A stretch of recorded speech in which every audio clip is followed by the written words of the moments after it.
Good evening all of you. Welcome to back my YouTube channel. जैसा कि आपको मालूम है कि इस वक्त हम लोग मैथ पढ़ रहे हैं 9th क्लास की मनोहर रे की। इससे पहले हमने आपको त्रिभुज का क्षेत्रफल निकालना साधारण तरीके से बताया था, समबाहु त्रिभुज का क्षेत्रफल निकालना बताया था। हीरोन के सूत्र की सहायता से त्रिभुजों का क्षेत्रफल निकालना बताया था। सवाल एकदम थ्योरेटिकल है। किसी त्रिभुजाकार पीतल की चादर का क्षेत्रफल ज्ञात कीजिए जबकि उसकी भुजाएं 3 मीटर, 4 मीटर तथा 5 मीटर हैं। इसमें हमसे यह नहीं कहा गया है कि हीरोन के सूत्र से ज्ञात कीजिए या समबाहु त्रिभुज से ज्ञात कीजिए। अब ये डिपेंड आपके माइंड की कैपेसिटी के ऊपर करता है। कैसे आप इस चीज को समझेंगे, इस सवाल को किस तरीके से हम हल कर सकते हैं। सिंपल सा तरीका है, ये देखिए इसमें कितनी भुजाएं आपको दे रखी हैं, 3 भुजा दे रखी हैं, तो जाहिर सी बात है त्रिभुज बनना है। अगर समबाहु त्रिभुज देता तो एक भुजा देता और कह देता कि समबाहु त्रिभुज का मान ज्ञात कीजिए, या एक भुजा देने के बाद में हमसे कह दिया जाता कि त्रिभुज का क्षेत्रफल ज्ञात कीजिए, तब समझ जाते कि समबाहु त्रिभुज का सवाल है। इस सवाल को आप बड़ी आसानी से कर सकते हैं हीरोन के सूत्र की सहायता से। इसमें कहा नहीं गया है लेकिन लगाना आपको वही है। देखिए कैसे बड़ी आसानी से सवाल को हल कर लेंगे। सवाल कुछ इस प्रकार है, हल माना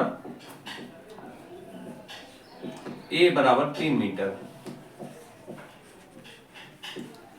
b बराबर 4 मीटर और c बराबर 5 मीटर है ना। अब a b c की जब मान निकाल लेते हैं हम, तो हमें s निकालना होता है इनका।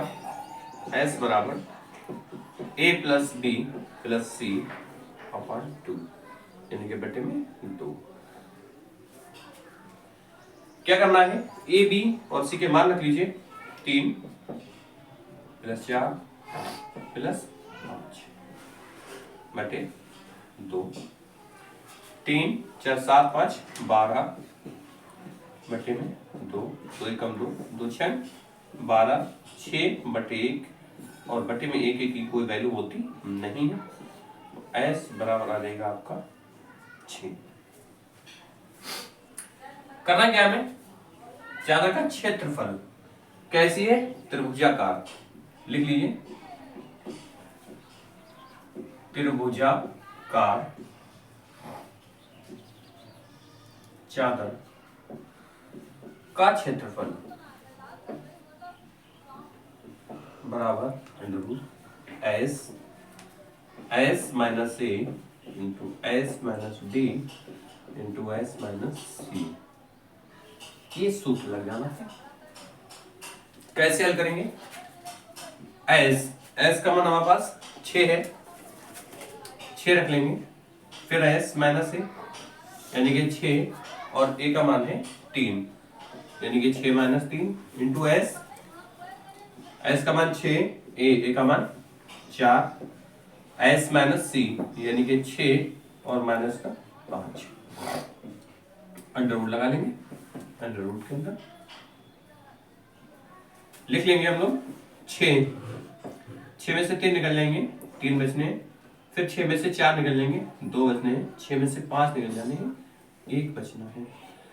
तरीका वही है पुराना वाला, या तो इन सभी संख्याओं की गुणा करिए और गुणा करने के बाद में इन संख्याओं का आपको वर्गमूल ज्ञात करिए, या फिर यूं कर सकते हैं आप कि इन संख्याओं को इस तरीके से लिख लें गुणा के रूप में, ताकि वर्गमूल की संख्या बाहर निकाल सके, यानी कि जोड़े बन जाए और वर्गमूल की एक जोड़े की एक संख्या बाहर निकाली जाती है। तो इस 6 को आप लिख लीजिए, या चलिए गुणा कर दीजिए। 6 3 18, 18 2 36, 36 एकम 36। 36 को हम लिख सकते हैं 6 गुणा 6 और बाहर निकल के आ जाएगा ओनली 6। वर्गमूल में यह होता है कि दो संख्याओं की एक संख्या बाहर निकाल लेते हैं। अब देखिए आपको सवाल दिया हुआ है मीटर में और कैसा है, त्रिभुजाकार है। तो त्रिभुज में हम वर्ग हमें लिखना ही होता है, वर्ग और मीटर। ये हमारा आंसर हो जाएगा। इसी तरह के अच्छे और बढ़िया सवाल पढ़ने के लिए चैनल को लाइक करें, सब्सक्राइब करें, बेल आइकन को दबाएं। That's all.